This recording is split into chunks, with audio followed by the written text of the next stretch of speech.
दोस्तों अक्सर ऐसा देखा गया है कि आपके साथ कोई भी केस होता है, आप परेशानी में हैं पर अपनी चीज़ों को आप कमेंट बॉक्स में जाकर डिटेल में मेंशन करना नहीं चाहते, तो उसके लिए एक सॉल्यूशन है। आप डिस्क्रिप्शन बॉक्स में जाइए, वहां पर एक लिंक है। लिंक पर क्लिक करते ही एक फॉर्म ओपन होगा जिसके अंदर कि सिर्फ आपको अपना नाम, अपना नंबर, किस स्टेट से आप हैं, अपनी मेल आईडी मेंशन करनी है और जो नीचे बॉक्स डला है बॉक्स के अंदर मेंशन कर दें क्या आपका केस है या फिर क्या सलाह आप हमसे चाहते हैं या क्या जानकारी आप हमसे लेना चाहते हैं। आप उसमें मेंशन कर देंगे तो हम आपसे पर्सनली कांटेक्ट जरूर करेंगे और कोशिश करेंगे आपकी मदद करने की। जो भी आपने हमसे सवाल पूछे हैं या जो भी आपकी समस्या है उसका हम सॉल्यूशन आपको जरूर देंगे। दोस्तों हमने जो पिछली अपनी वीडियोस बनाई है चेक बाउंसिंग के ऊपर, चेक बाउंसिंग केस कैसे चलता है, कैसे आसानी से अपने पैसे को आप रिकवर करा पाएंगे या किस तरह से अगर आपके ऊपर कोई केस डाला गया है या कैसे आप बचेंगे उस पैसे की अदायगी से, मतलब कि कैसे आप बच पाएंगे उससे कि आपको पैसा ना देना पड़े अगर आपके ऊपर कोई केस डल गया है तो। पर हमसे लगातार बहुत सारे हमारे सब्सक्राइबर्स ने, व्यूअर्स ने हमसे जो सवाल पूछा है कि क्या चेक बाउंस केस में जेल जाना पड़ सकता है, क्या लोग जेल जाते हैं, उसी के बारे में आज डिस्कस करेंगे अपने इस वीडियो में कि चेक बाउंसिंग के केस में क्या आपको जेल भी हो सकती है। ज्यादा कुछ जानने के लिए दोस्तों बने रहिए हमारे इस वीडियो के साथ। नमस्कार दोस्तों, फिर एक बार स्वागत करता हूं आप सभी का अपने इस YouTube चैनल पर जिसका नाम है क्रिमिनल प्रैक्टिस और मेरा नाम है वीरेंद्र वर्मा। जैसा कि आप सभी जानते हैं हम चीटिंग एंड फॉर्जरी जैसे संगीन केसेस पर डिस्कस करते हैं अपने इस चैनल पर और आपको बताते हैं आपके कानूनी अधिकार। अगर आपका भी नाम आया है किसी भी तरह के चीटिंग या फॉर्जरी जैसे संगीन केसेस में तो हो सकता है कि ये वीडियो आपके बहुत काम का हो, इसलिए वीडियो को अंत तक पूरा देखें। दोस्तों क्या होता है चेक बाउंसिंग केस? सबसे पहले आप ये समझिए द नेगोशिएबल इंस्ट्रूमेंट्स एक्ट 1881 ये एक एक्ट है जो बताता है हमें कि अगर चेक बाउंस हो जाए तो चेक बाउंसिंग का केस किस तरह से डाला जाएगा या फिर किस तरह से जो चेक में पैसा जो मेंशन है उसकी किस तरह से रिकवरी कराई जाएगी। उन सब की जो एक रूल बुक है, हम नॉर्मल शब्दों में कहें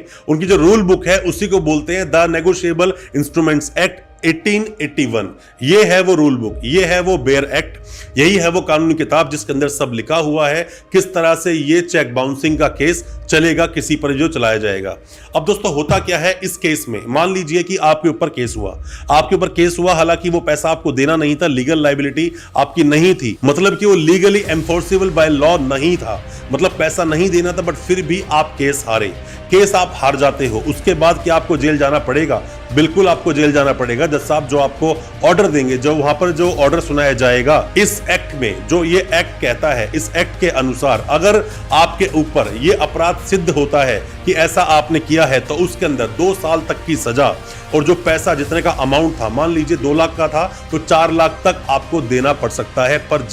जब ये प्रूव हो जाए कि हाँ आपने वो अपराध किया है, हालांकि आप इसके ऊपर भी कोर्ट में जा सकते हैं, अपील कर सकते हैं अपनी, पर मैं आपको बताऊं अपील में ज्यादा बेनिफिट्स मिलते नहीं हैं। और आप शुरू से ही अगर अपने केस को बहुत अच्छे से प्रेजेंट करें तो मेरा मानना है आप किसी भी केस को नहीं हारेंगे। शुरू में ही जब हमारे पास कोई समन आता है या शुरू में ही, समन से पहले आप समझिए, शुरू में ही जब आपके पास एक नोटिस आया आप उस नोटिस का रिप्लाई करते नहीं है, नोटिस का आपने रिप्लाई नहीं किया, उसके बाद जब आपके पास पूरे केस के जो पिटीशन आपके पास आई है वो भी आप देखकर उसका रिप्लाई ठीक से नहीं करते हैं, कोर्ट में पहुंच जाते हैं और जो पहली तारीख पर जब जज साहब आपसे पूछते हैं सारी बातें, चेक आपने इशू किया, साइन आपने किया, क्या लीगल लायबिलिटी थी, वहां पर आपका सही जो तर्क होता है वो नहीं होता है या आपके वकील साहब आपको ट्रेन करते नहीं है, आप जाकर बोल देते हैं, उसी के आधार पर केस चलता है। और वहां पर जो एक प्रावधान है 145(2) का क्रॉस करने के लिए, सामने वाले से सवाल जवाब करने के लिए कि मुझे अगर आपको पैसा देना है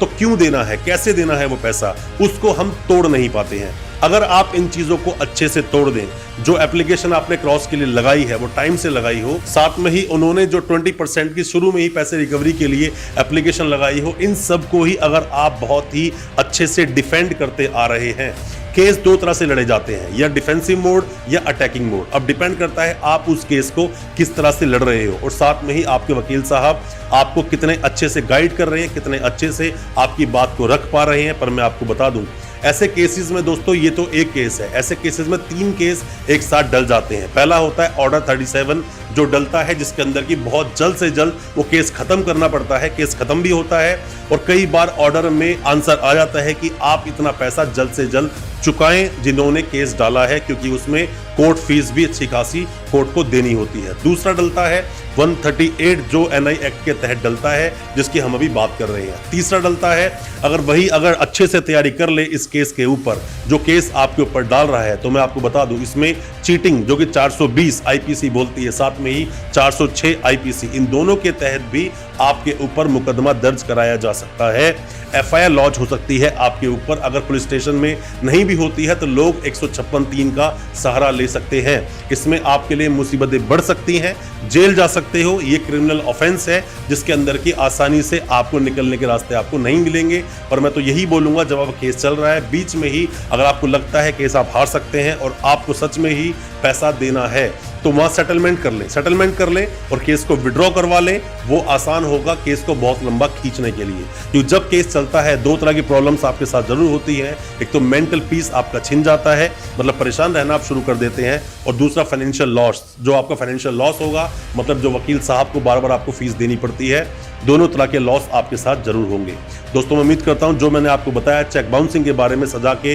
बारे में जो मैंने आपको बताया है, आपको समझ आया होगा। अच्छा लगा हमारे वीडियो को ज्यादा से ज्यादा अपने दोस्तों, परिजन, परिवार में शेयर करें ताकि वो भी अपने आप को कानून जानकार बना सके। अच्छा लगा हमारे वीडियो, हमारे चैनल को सब्सक्राइब करना बिल्कुल ना भूलें, साथ में लगा बेल आइकन जरूर दबा दें ताकि इसी तरह की लीगल अवेयरनेस की वीडियोस हम आपके लेकर आ सकें सबसे पहले। बहुत बहुत शुक्रिया दोस्त, धन्यवाद हमारी इस वीडियो के साथ बने रहने के लिए।